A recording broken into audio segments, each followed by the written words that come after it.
અમરેલીના બગસરામાં સામૂહિક આરોગ્ય કેન્દ્રનું લોકાર્પણ કરાયું। આરોગ્ય મંત્રી ઋષિકેશ પટેલના વરદ હસ્તે સામૂહિક આરોગ્ય કેન્દ્રનું લોકાર્પણ કરવામાં આવ્યું। લોકાર્પણ કાર્યક્રમમાં રાજકીય આગેવાનો, સામાજિક સહકારી સંસ્થાના આગેવાનો સહિત મોટી સંખ્યામાં લોકો હાજર રહ્યા હતા। 4.5 કરોડના ખર્ચે બગસરાની અંદર કોમ્યુનિટી હેલ્થ સેન્ટર CHC નું આજે આપણે લોકાર્પણ કરી રહ્યા છીએ અને આ જ દિવસે ધારીની અંદર પણ સરસ મજાના હોસ્પિટલનું આપણે લોકાર્પણ કરવા જઈ રહ્યા છીએ।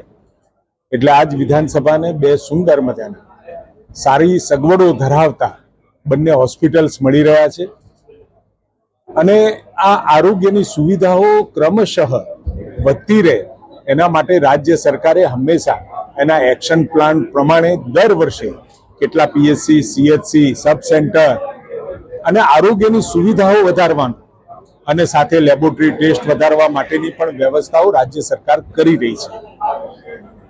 બહુજન હિતાય બહુજન સુખાયના મંત્ર સાથે આ ચાલતી ભારતીય જનતા પાર્ટીની ભૂપેન્દ્રભાઈના નેતૃત્વની સરકાર આરોગ્યને પ્રધાનમંત્રી મોદી સાહેબ જ્યારે ગુજરાતમાં હતા ત્યારથી જ એનું મહત્વ સમજતા હતા અને મહત્વ આપતા હતા અને એના કારણે આજે એક એવું નેટવર્ક 2011ની વસ્તીના પ્રમાણે નહીં પરંતુ 2025ની વસ્તી પ્રમાણે એ આરોગ્યની સુવિધાઓ પહોંચાડવાનો પ્રયત્ન પરિણામલક્ષી આ ભારતીય જનતા પાર્ટીએ કર્યો છે।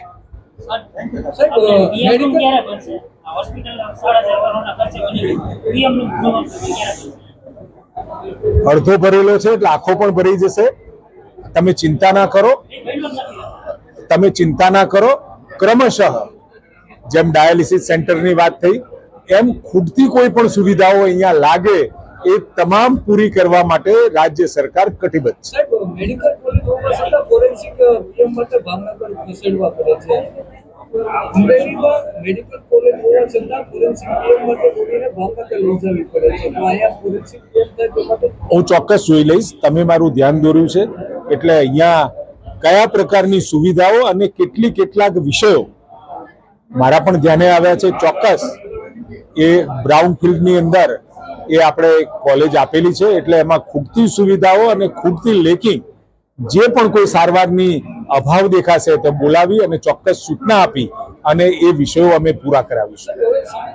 ચાર્જ લેવામાં આવે છે, આઈસીયુના અને બેડના ચાર્જ વસૂલવામાં આવે છે। સોરી, અમરેલી સિવિલ હોસ્પિટલમાં અલગ ચાર્જ પણ વસૂલવામાં આવે છે। એવું મારા ધ્યાનમાં નથી પરંતુ જે વિષય કે જે સારવારની અંદર આમ તો PMJYમાં તમામ પ્રકારની સુવિધાઓ નિઃશુલ્ક આપવાનું પ્રોવિઝન્સ છે પણ આવો કોઈ વિષય હશે તો ચોક્કસ હું ધ્યાને લઈશ અને તમે કહ્યું છે એટલે ચોક્કસ જતાની સાથે આખું ઇન્સ્પેક્શન પણ આપણી કોલેજનું કરાવી લઈશું।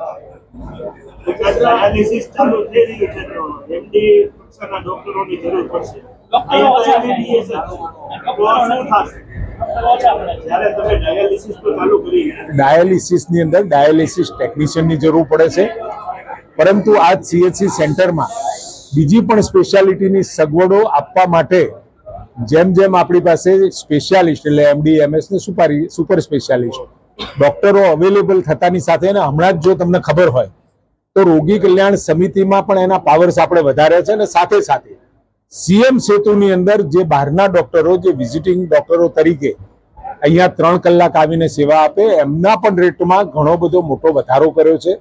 એટલે સ્વાભાવિક અહીંયાની રોગી કલ્યાણ સમિતિ નક્કી કરે કે અહીંયા અમારે ઓર્થો કે પીડિયાટ્રિશિયન કે ગાયનેક કે બીજા કોઈ ડોક્ટરોની સુવિધાની જરૂર છે તો ચોક્કસ એમને બોલાવીને આપી શકે છે પરંતુ CHC સેન્ટરમાં વર્ગ 1ના અધિકારીઓ માટેનું જે મહેકમ છે એ પણ ડોક્ટરો પ્રાપ્ત થતાની સાથે જ મળશે। અત્યારે GPSCની અંદર આખી પ્રક્રિયા ચાલી રહી છે।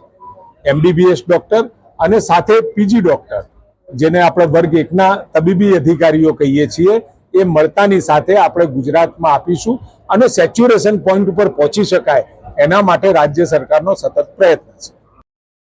અલ્તાફ અરબ, દિવ્યાંગ ન્યૂઝ, બગસરા, અમરેલી।